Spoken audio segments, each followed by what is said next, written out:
तो आज हम पढ़ेंगे लाइसोसोम्स। ठीक है, लाइसोसोम्स क्या होते हैं और कहाँ मौजूद होते हैं और इनका फंक्शन कैसे होता है, इनका साथ स्ट्रक्चर कैसा होता है। ठीक है, तो लाइसोसोम पढ़ते हैं। तो लाइसोसोम को सबसे यानी कि इनकी मॉर्फोलॉजी जो है वो काफी ज्यादा डिफरेंट होती है बाकी ऑर्गेनेलिज से। ठीक है, इनकी मॉर्फोलॉजी जो है वो बाकी ऑर्गेनेलिज से डिफरेंट होती है और ये तकरीबन हर सेल के अंदर मौजूद होते हैं। ठीक है, हर सेल के अंदर मौजूद होते हैं, यूकैरियोटिक हर सेल के अंदर मौजूद होते हैं, क्योंकि यूकैरियोटिक और प्रोकैरियोटिक इन दोनों में अगर हम ऑर्गेनेलिज की बात करें, डिफरेंस जो है, तो प्रोकैरियोट के अंदर मेम्ब्रेन बाउंडेड ऑर्गेनेलिज नहीं होती। ठीक है, प्रोकैरियोट के अंदर मेम्ब्रेन बाउंडेड ऑर्गेनेलिज जो है वो नहीं होती। इसीलिए हम डिफरेंशिएशन के तौर पर ये कह सकते हैं कि membrane bounded organelles are absent in prokaryote, while membrane bounded organelles just like nucleus, Golgi bodies, endoplasmic reticulum are present in eukaryotes। ठीक है, तो जो कि ये सिंगल मेम्ब्रेन बाउंडेड ऑर्गेनेली है लाइसोसोम। ठीक है, तो हम ये भी कह सकते हैं कि ये प्रोकैरियोट के अंदर एब्सेंट होगी, जस्ट आपको यूकैरियोटिक एनिमल के अंदर मिलेगी। ठीक है, तो लाइसोसोम क्या की बात करते हैं, तो ये सिंगल मेम्ब्रेनस स्ट्रक्चर होता है। अगर मैं आपके सामने सा प्याला सा बना दूं तो ये मेम्ब्रेन है इसकी, और ये इसकी अगर 3 डायमेंशनली शेप बनाए तो इस तरह से नीचे की तरफ है। ठीक है, अच्छा, यानी कि अंदर जो है वो इसके अंदर ग्रूव है एक किस्म की।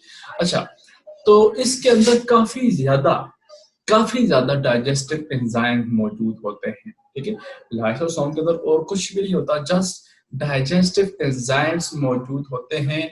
और उनका फंक्शन क्या होता है कि जो भी सेल के अंदर पार्टिकल आएगा उसको छोटे छोटे हिस्सों में डिवाइड कर देना है। ठीक है, और एंजाइम को क्या कहते हैं, हाइड्रोलाइसिस कहते हैं। ठीक है, जो एंजाइम मौजूद होते हैं लाइसोसोम्स के अंदर और उनका फंक्शन क्या होता है कि जो भी पार्टिकल लाइसोसोम के साथ जुड़ेगा, ठीक है, जब लाइसोसोम के साथ जुड़ेंगे तो क्या होगा कि वो उसको छोटे छोटे हिस्सों में डिवाइड कर देंगे। ठीक है, तो हम बात करते हैं कि कोई भी चीज आपकी सेल के अंदर दाखिल होती है। ठीक है, सेल मैंने आपको पहले कहा था कि पूरी की पूरी इंडस्ट्री है, पूरा का पूरा मतलब कि एक सिटी है जिसके अंदर काफी सारी छोटी छोटी इंडस्ट्री लगी हैं। ठीक है, तो फर्ज करें कि आप जब उस इंडस्ट्री के अंदर जाते हैं, आप अपने कॉलेज के अंदर जाते हैं, तो आपकी तो चेकिंग होती है, कार्ड वगैरह अगर आपके हैं तो वो चेक किए जाते हैं, बाकी जो भी उनकी सिक्योरिटी की रिक्वायरमेंट्स होगी वो आप पूरी करेंगे। ठीक है, तो इसी तरह जो भी पार्टिकल जो है वो सेल के अंदर एंटर होगा, ठीक है, एंटर होगा तो उसको जो है वो लाइसोसोम जो है वो उसको उसकी ब्रेक डाउन कर देंगे। ठीक है, उसकी क्या कर देंगे, ब्रेक डाउन कर देंगे। फॉर एग्जांपल अगर आपने 9th क्लास के अंदर पढ़ा हो, अगर आपको याद हो, ठीक है, हाइड्रोलेस इन एंजाइम्स को कहते हैं जो लाइसोसोम्स के अंदर मौजूद होते हैं। Digestive enzymes present in lysosome are called hydrolysis. ठीक है, the digestive enzymes present in lysosome are called hydrolysis. ठीक है, अच्छा, तो ये आपके पास सेल है, तो यहाँ से फर्ज करें बायस एक फॉरेन पार्टिकल आता है, तो ये फेगोसाइटोसिस के जरिए सेल के अंदर जाएगा। और वो किस तरह से कि ये पोर्शन जो है थोड़ा हल्का सा बेंड हो जाएगा इस तरह। ठीक है, और फिर ये इस तरह से हो जाएगा, इस तरह से हो जाएगा। ठीक है, और आखिर में ये क्या है, एक पूरा का पूरा वेसिकल बन के अंदर चला जाएगा ये पार्टिकल। ठीक है, ये पार्टिकल अभी इधर है, फिर ये इधर चला गया अंदर, और ये फिर इसके अंदर आ गया इस तरह से। तो इसको कहते हैं फेगोसाइटोसिस, ये प्रोसेस इस तरह से जाएगा। ठीक है, अच्छा, तो फेगोसाइटोसिस एक्टिविटी जो है वो आपकी पूरी बॉडी के अंदर होती है। उसके फंक्शन क्या है, मिसाल के तौर पर कोई डेड सेल है तो उसको आपकी बॉडी जो है वो खत्म कर देगी। ठीक है, इसी तरह आपके सेल के अंदर कोई वेस्ट मटेरियल है जिसको बाहर भी नहीं निकाल सकते और सेल के अंदर भी नहीं रख सकते, तब क्या है कि उसको जो है वो लाइसोसोम के जरिए खत्म किया जाता है ताकि फिर से रिसाइकल हो सके, उसकी रिसाइकलिंग वगैरह जो है फिर से की जा सके। ठीक है, तो एनिमल सेल की बात करते हैं, तो एनिमल सेल्स में उन सेल के अंदर ज्यादा होगा, ठीक है, जिनमें फेगोसाइटिक एक्टिविटी ज्यादा होती है। ठीक है, फेगोसाइटिक एक्टिविटी ज्यादा होती है। अगर हम एग्जांपल है न्यूट्रोफिल्स की, ठीक है। अगर हमने एग्जांपल है न्यूट्रोफिल्स की, ये आप इम्यून सिस्टम के अंदर पढ़ेंगे, जो आपका लास्ट चैप्टर है बिल्कुल, उसके अंदर आप पढ़ेंगे कि न्यूट्रोफिल जो है वो फेगोसाइट्स होते हैं, ठीक है। फेगोसाइट जिनको मैक्रोफेज के अंदर भी ये बहुत ज्यादा मौजूद होंगे। तो इन सेल की खास बात क्या होती है कि ये काफी बड़े होते हैं, मैक्रोफेजेस, न्यूट्रोफिल्स वगैरह, ये काफी बड़े होते हैं और उनके अंदर जो है लाइसोसोम बहुत ज्यादा मौजूद होते हैं, बहुत ज्यादा मौजूद होते हैं, क्योंकि उनका सिर्फ एक ही काम होता है कि जो भी वायरस, बैक्टीरिया वगैरह बॉडी के अंदर आ गया, इसको इनगल्फ करेंगे और इसको छोटे छोटे हिस्सों में डिवाइड कर देंगे। तो छोटे छोटे हिस्सों में डिवाइड कौन करेगा? लाइसोसोम। जाहिर सी बात है, जो ही वो सेल के अंदर जाएगा, लाइसोसोम उसके ऊपर जाके एक्ट करेंगे और उसको छोटे छोटे हिस्सों में डिवाइड करके खत्म कर देंगे, ठीक है। इसी तरह जो एंटीजन रिप्रेजेंटिंग सेल होते हैं, ठीक है, एंटीजन रिप्रेजेंटिंग सेल ये आप इम्यून सिस्टम के अंदर पढ़ेंगे, वो नॉर्मल सेल ही होते हैं। और वो क्या कहते हैं, देखिए एंटीजन एक रीजन होता है, फॉरेन पार्टिकल होता है, ठीक है, जो कि आपकी बॉडी के अंदर डिजीजेस वगैरह काज करता है, ठीक है, जो कि आपकी बॉडी के अंदर डिजीजेस वगैरह काज करता है, उसको एंटीजन कहते हैं। तो वो एंटीजन किसी भी बैक्टीरिया या वायरस के ऊपर जो है वो मौजूद होता है, कोई भी कंपाउंड हो सकता है। तो जब ये सेल उसको खाते हैं और लाइसोसोम उसकी ब्रेक डाउन करते हैं, ठीक है, लाइसोसोम उसकी ब्रेक डाउन करते हैं उसके पोर्शन की, और वो जो एंटीजन होता है, वो जो एक समाज सीक्वेंस होता है प्रोटीन का, ठीक है, डीएनए का, जो भी कुछ भी है, तो उसको लाइसोसोम अलग कर लेते हैं, अलग करते हैं। और एक प्रोटीन होती है MHC2, ठीक है, MHC2, ये एक प्रोटीन होती है, उसकी मदद से उस एंटीजन को सेल के ऊपर जो है वो लगा दिया जाता है कि इस नाम का कोई भी वायरस या बैक्टीरिया आएगा उसको खत्म कर देना है।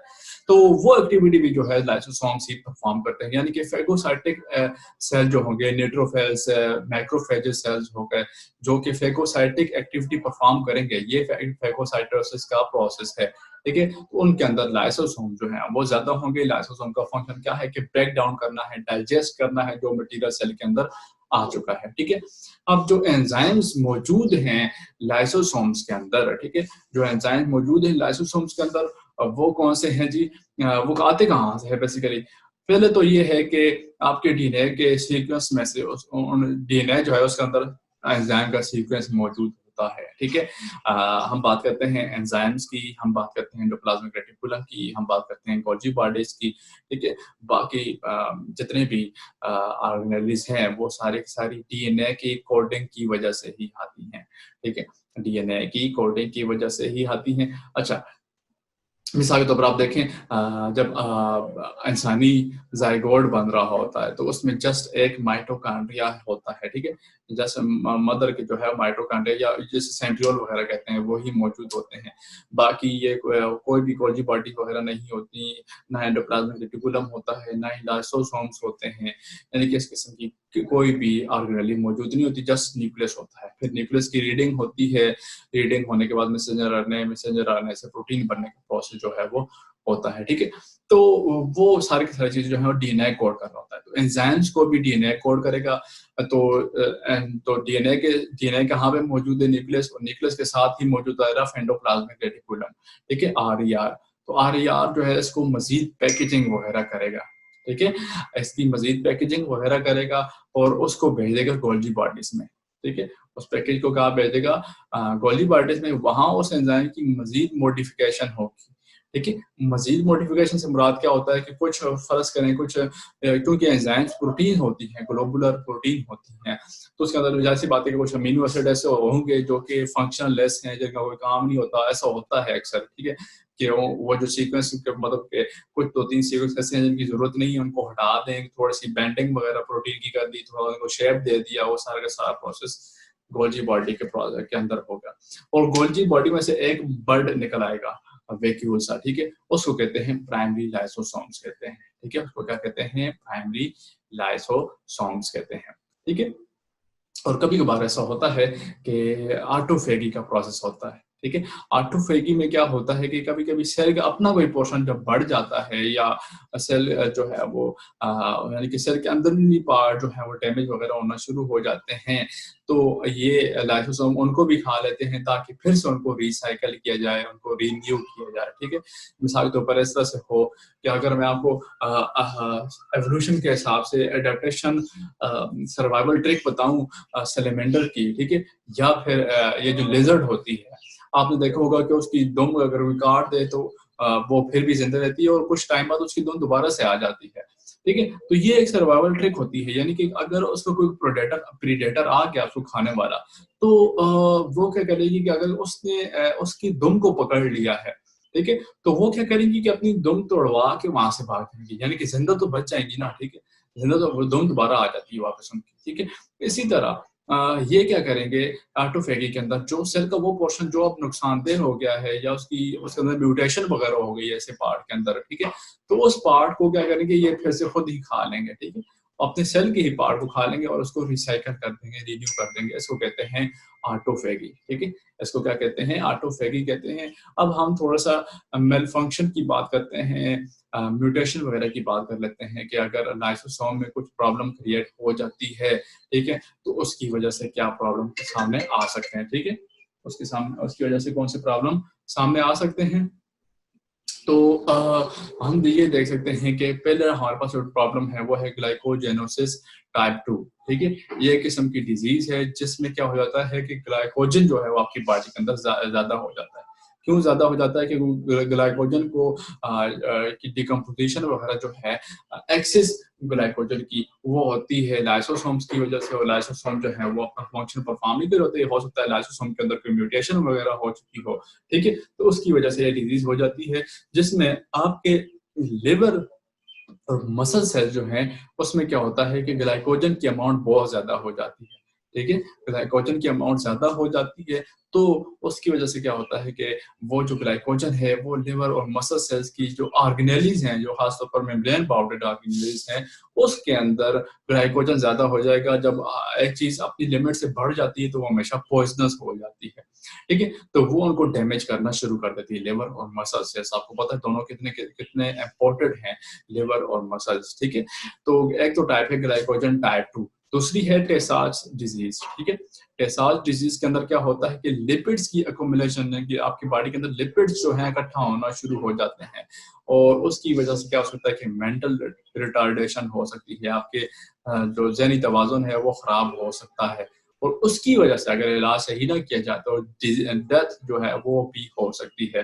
ठीक है, दो मेलफंक्शन है, यानी कि मेलफंक्शन से मुराद ये है कि सही तरीके से अगर लाइसोसोम काम नहीं करेंगे, ठीक है, तो उसकी वजह से क्या होगा कि पहला चांस है कि ग्लाइकोजेनेसिस टाइप 2 हो जाए, जिसके अंदर लिवर और मसल सेल की ऑर्गेनेलिस के अंदर, मेम्ब्रेन बाउंडेड ऑर्गेनेलिस के अंदर क्या होगा कि ग्लाइकोजन जो है वो स्टोर होना शुरू हो जाएगा, और जब वो स्टोर होगा, हालांकि वो स्टोरेज कंपाउंड नहीं है लिवर और मसल सेल्स की ऑर्गेनेलिस के अंदर, ठीक है, तो वो उनको नुकसान पहुंचाना शुरू कर देता है। दूसरी डिजीज है टेसाज डिजीज, जिसमें लिपिड्स जो है वो ज्यादा बनना शुरू हो जाते हैं, और बदले में क्या है कि मेंटल रिटार्डेशन हो जाती है, और अगर मतलब कि कंडीशन ऐसी चलती रहे तो डेथ तक हो सकती है, मौत तक हो सकती है। तो गॉल्जी बॉडीज को पढ़ते हैं। सबसे पहले 1898 के अंदर कैमिलो गोल्जी नामी बंदे ने इसको डिस्कवर किया था। ठीक है, कैमिलो गोल्जी, और उसकी वजह से इसका नाम जो है गोल्जी बॉडीज या गोल्जी ऑपरेटस या गोल्जी कम्प्लेक्स वगैरह कहते हैं। ठीक है, तो तीन नाम है इसके, गोल्जी ऑपरेटस भी कहते हैं, गोल्जी बॉडीज भी कहते हैं, और गोल्जी कम्प्लेक्स भी कहते हैं। ठीक है, इसमें क्या है कि मेम्ब्रेन के जो है वो थैले से बने हुए हैं इस तरह से, यानी कि अगर आप देखें तो सेल के अंदर इस तरह से मेम्ब्रेन के थैले से बने होते हैं। ठीक है, इस तरह से मेम्ब्रेन के थैले से बने होंगे, और ये एंडोप्लाज्मिक रेटिकुलम के आगे पीछे ही मौजूद होंगे। ठीक है, एंडोप्लाज्मिक रेटिकुलम के साथ ही आगे पीछे मौजूद होंगे, यानी कि क्या है, stacks of flattened sacs bounded by membrane. ठीक है, और ये जो स्टेक्स हैं, ये जो इस तरह से मिलेगा कपड़े को फोल्ड करके रखना है इस तरह से, तो इस फोल्ड को क्या कहते हैं, सिस्टर्नी कहते हैं। जिस तरह आप एंडोप्लाज्मिक रेटिकुलम के अंदर आप पढ़ रहे थे, इसको क्या कहते हैं, सिस्टर्नी कहते हैं। ठीक है, इसको क्या कहते हैं, सिस्टर्नी कहते हैं। और ये सिस्टर्नी जो है, और साथ में एसोसिएटेड वेसिकल्स की बात करते हैं। एसोसिएटेड वेसिकल्स कौन से हैं, इसके साथ जो है यहाँ पे छोटे छोटे वेसिकल्स मौजूद होते हैं। और ये वेसिकल कहाँ से आते हैं, ये इनका रोल क्या होता है, ये हम अब थोड़ी देर में पढ़ेंगे, ठीक है। साथ में ये वेसिकल मौजूद होते हैं, तो इन वेसिकल्स को और ये जो स्टेक हैं दोनों को कंबाइन करके हम इन्हें क्या कहते हैं, गोल्जी कॉम्प्लेक्स कहते हैं। क्या कहते हैं, गोल्जी कॉम्प्लेक्स कहते हैं। अब जो गोल्जी बॉडी है इसके दो फेस होते हैं, ठीक है, इसके दो फेस होते हैं। अच्छा, यहाँ पे आपको जो नजर आ रहा है ये बताया है जगह, ठीक है, इस पूरे को क्या कहते हैं, डिक्टायोसोम कहते हैं, ठीक है, इस पूरे को क्या कहते हैं, डिक्टायोसोम कहते हैं। और ये यूनिट ऑफ गोल्जी ऑपरेटस है। डिक्टायोसोम जो है that is a unit of Golgi apparatus, ठीक है, ये गोल्जी ऑपरेटस का यूनिट होता है और ये सेल के अंदर काफी ज्यादा जो है मौजूद हो सकते हैं, ठीक है। अच्छा, इसके दो फेस हैं, एक है प्रोक्सिमल या सिस फेस और दूसरा है डिस्टल और ट्रांस फेस, ठीक है। दो फेस हैं, एक है, अगर फर्स्ट करें ये है सिस फेस, सिस, और दूसरा है ट्रांस। दो फेस आ गए, एक जहां से जो है वो वेसिकल बनेंगे और दूसरा जिसमें से वेसिकल आउट होंगे, ठीक है। अच्छा, अब जो सिस फेस है वो टुवर्ड्स द न्यूक्लियस होगा, ठीक है। जो सिस फेस है वो टुवर्ड्स द न्यूक्लियस होगा, यानी कि न्यूक्लियस की तरफ होगा सिस फेस, ठीक है। तो क्या होगा, अब देखें ये न्यूक्लियस है, ठीक है, और न्यूक्लियस के साथ क्या मौजूद होता है, हमेशा से आपको पता है कि रफ एंडोप्लाज्मिक रेटिकुलम होता है, रफ के बाद जो है आपको क्या मिलता है, स्मूथ एंडोप्लाज्मिक रेटिकुलम मिलता है, ठीक है। और ये जो है गोल्जी बॉडीज यहाँ पर मौजूद होंगी। तो यहाँ से जो मटेरियल सेक्रीट होता है रफ एंडोप्लाज्मिक रेटिकुलम में से, ठीक है, वहां से क्या है कि वेसिकल बन के आएगा।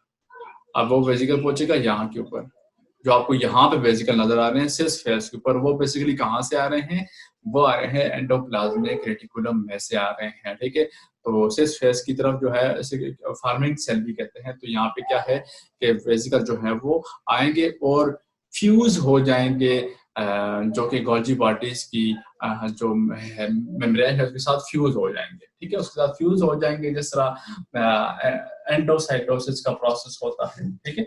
एंडोसाइटोसिस का प्रोसेस क्या होता है कि एक बाहर से पार्टिकल जो है आपकी बॉडी के अंदर दाखिल किया जाता है, इसको क्या कहते हैं, एंडोसाइटोसिस कहते हैं। तो सिस फेस में जो वेसिकल्स होंगे वो कहाँ से आएंगे, वो आएंगे न्यूक्लियस एंडोप्लाज्मिक रेटिकुलम में से। अब हम बात करते हैं डिस्टल और ट्रांस फेस की। तो जैसा कि मैंने कहा है कि गोल्जी ऑपरेटस के अंदर पैकेजिंग और modification of proteins and other particles, यानी कि जो पार्टिकल्स अभी नए नए सिंथेसाइज होके आ रहे हैं, ठीक है, वो गोल्जी बॉडीज के अंदर जाएंगे, वहां पे उनकी मॉडिफिकेशन होगी, वहां पे उनके अंदर जो है वो पैकेजिंग वगैरह सारा प्रोसेस गोल्जी ऑपरेटस के अंदर होगा।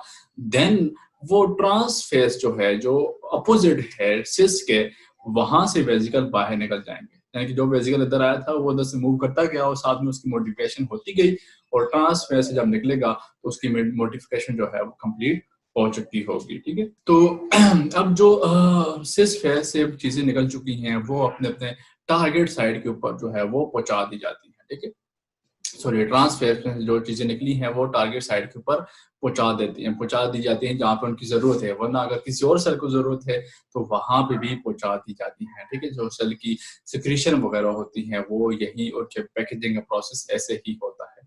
अगर हम फंक्शन की बात करें तो गोल्जी ऑपरेटर्स का क्या काम है, storage, modification and packaging of secretory product, जो सेल सिक्रीशन करता है, ठीक है, हार्मोन्स वगैरह जो कुछ भी आ गया, उनकी स्टोरेज, मॉडिफिकेशन एंड पैकेजिंग, यानी कि ये कहाँ पे होगी, गोल्जी ऑपरेटर्स के अंदर होगी। अब आप कहेंगे कि स्टोरेज कैसे होगी।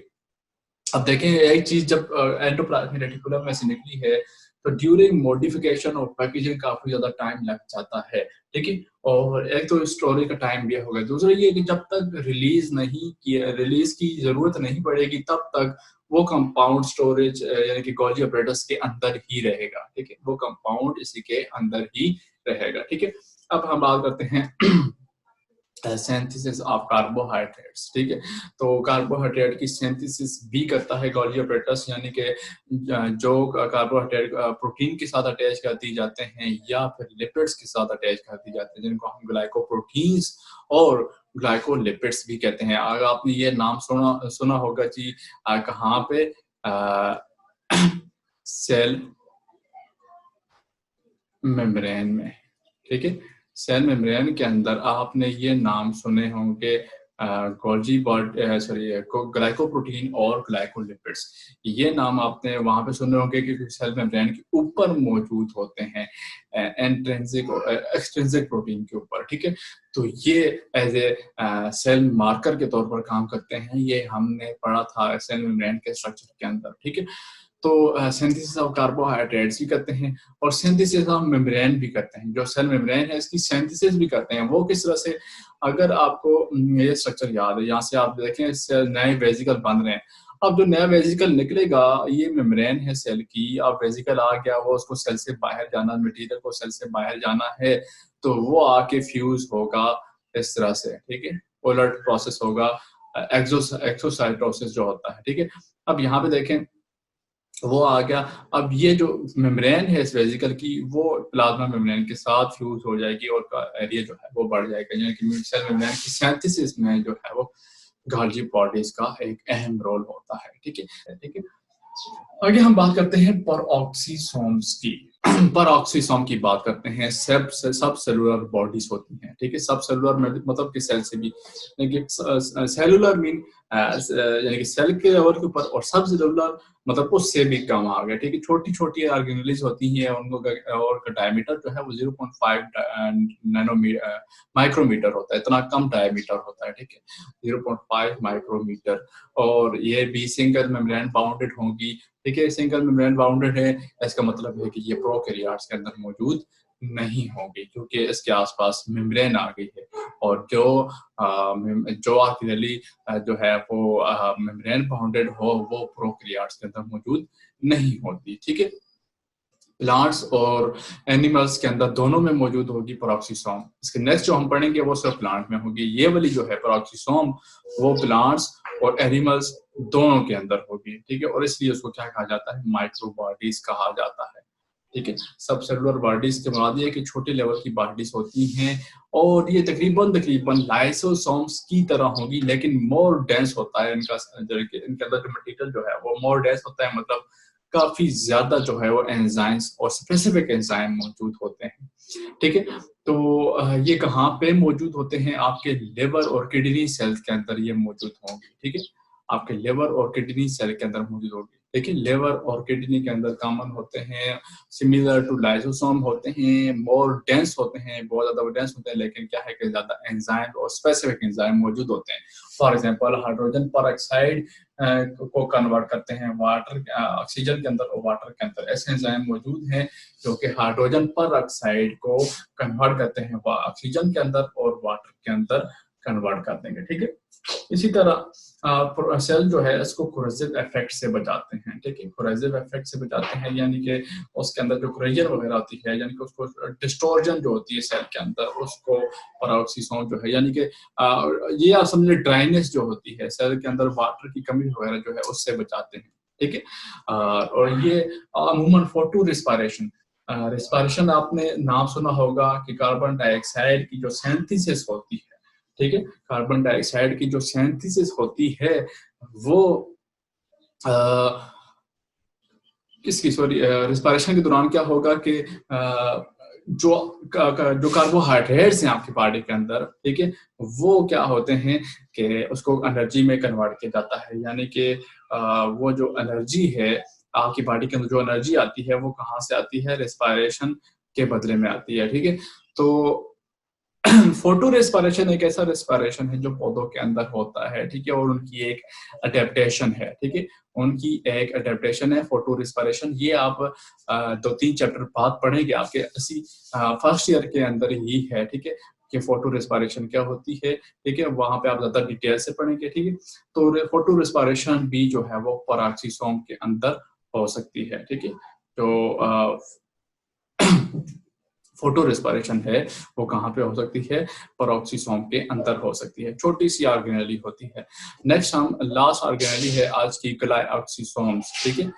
अच्छा, ग्लाइकोसोम की बात कर रहे थे, हम ग्लाइकोसोम को स्टडी करते हैं और इसके अंदर क्या है कि ये भी एक छोटी सी ऑर्गेनेली है जो कि कहाँ पे मौजूद होती है, जस्ट प्लांट्स के अंदर मौजूद होगी, ठीक है, प्लांट्स के अंदर मौजूद होगी। और आपको ये भी पता है कि प्लांट के अंदर काफी ज्यादा मटेरियल जो है वो सख्त भी होते हैं।